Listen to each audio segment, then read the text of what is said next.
Le berger et la fée. Le berger et la fée, un conte populaire corse raconté par William Harriman, illustration de Sandra Pont. Il était une fois une belle fée qui vivait dans une grotte sombre et profonde.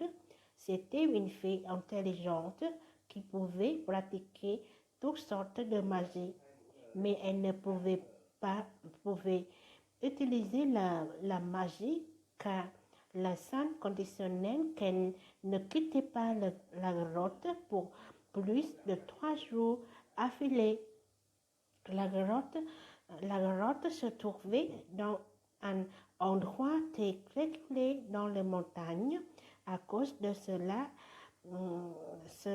la fée était seule. La fée aimait aller se promener dans les collines et respirer l'air frais. Elle aimait aussi respirer les parfums de fleurs sauvages. Elle aimait regarder les oiseaux voler. Elle pouvait voler aussi, mais pas avec autant de grâce que le moineau ou le colibri.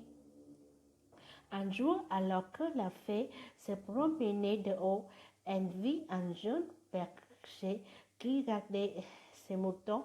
Il était plutôt ordinaire, mais il jouait d'une flûte en bois et samplait des oiseaux. Elle l'a observé pendant un moment. Sa joie a rempli son cœur allégresse. Elle est tombée amoureuse de lui. Bonjour berger, a-t-elle dit, tu as l'air si heureux, j'aime vraiment ta musique. Le berger a arrêté de jouer de sa flûte et il lui a souri. Oui, mademoiselle, je suis très heureux.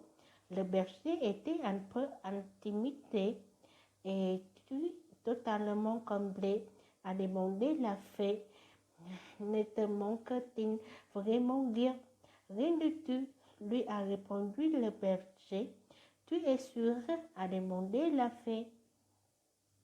Le berger a réfléchi un instant. Il avait dit quelque chose qui lui manquait dans sa vie. Il avait ses moutons, il avait sa musique. Après quelques instants, il a dit, eh bien, j'ai tout ce dont j'ai besoin, sauf une épouse. Il a souri, il était un peu gêné, mais je suis bien trop pauvre pour sonner au mariage. Le fée a regardé au long et a entourtillé ses cheveux avec son doigt. Ferais-je une bonne épouse? A-t-elle demandé. La berger a été si surpris qu'on a presque laissé tomber sa flûte. Ferais-tu une bonne épouse? A-t-il dit d'une voix émue. Eh bien, je serai le plus heureux des hommes. La fée a retiré un anneau en haut de son doigt. Voilà, passe cet anneau à ton doigt et nous serons mariés. L'anneau brillait dans le soleil. Il était éclatant. Le berger a mis l'anneau sous son doigt. Soudain, sa tunique de berger s'est transformée en un magnifique costume télé pour un prince.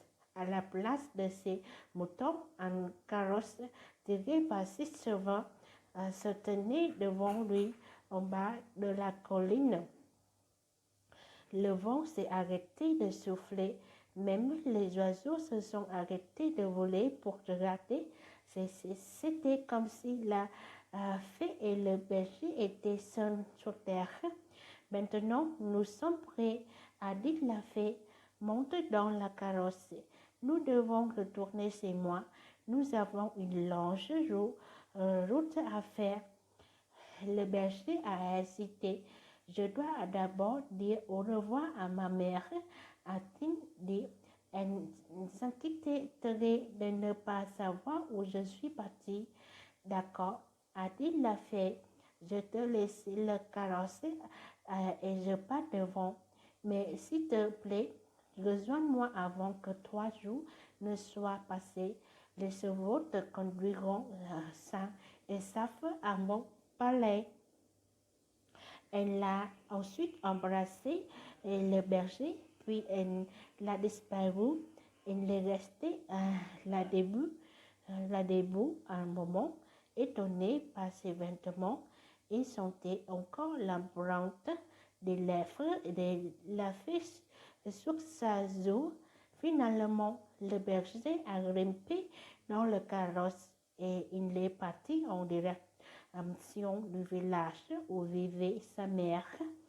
Le berger n'avait pas fait beaucoup de chemin quand il a rencontré la reine du pays.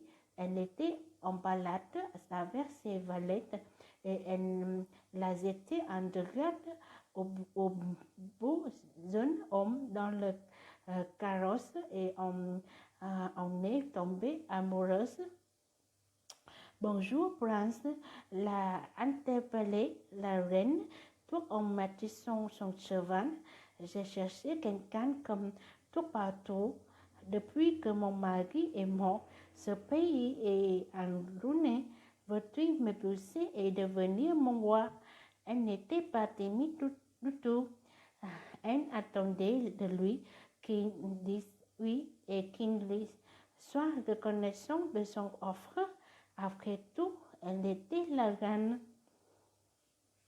Le berger était un homme de bon sang. Il n'a pas mis longtemps à se décider. Il a jugé qu'il serait préférable d'être roi de son propre pays plutôt que de vivre très loin avec la belle fille. Il s'est incliné très bas. Oui, madame, je serai honoré d'être votre roi. Au moment où il a prononcé ce mot, ses beaux vêtements sont disparus ainsi que son carrosse. Il se tenait là, vêtu de sa vieille tunique, entouré de ses moutons.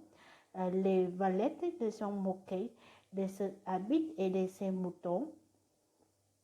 La reine avait du mal à en croire ses yeux. Mais qui est ce donc? A-t-elle demandé avec mépris.